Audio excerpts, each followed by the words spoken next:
wallahi labarin mulkin nan wallahi Allah ko sai Allah ya saka mutane dole ne. A kai su suna ganin daidai suke ci.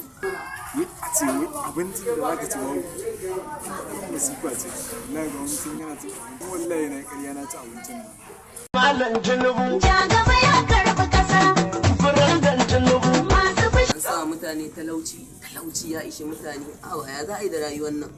Da baka ji ba ga wai ita abar da kogarin ta kai an dafa ta ma kana tsoranci amma ita ce ake To awaki ma da ba sa ci. ba. Ka iya ka ma samu tafasa wani ma bai samu ba. Yanzu kuɗin ma gaba ɗaya an daina zuwa cirewa shiru kake ji. Tun safe na Bayan da shi ba zai cire.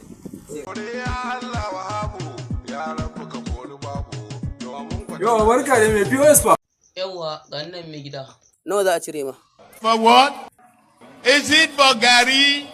Is it No, for that's beans? Duka za ka cire. Da cikin bulan su dubu ɗari da hamsin. Wani gashi bara Allah kawai ni in ba za a cire ba a bani kawai ni. Kun ga abin ka kadai. Gaskiya wannan abun ai ba adalci bane Eh, wannan Ka je ka. Mutane.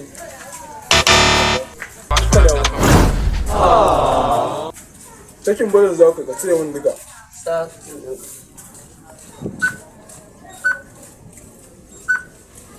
An sa wa. ai 15 ne a ciki.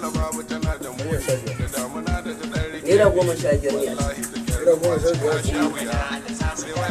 Lundi matin, Sogo, son vélo et sa musette. Ça va vers Bobo. An zuba ne ko an zuba nan ba. Yalla ka kare yana mana hankali.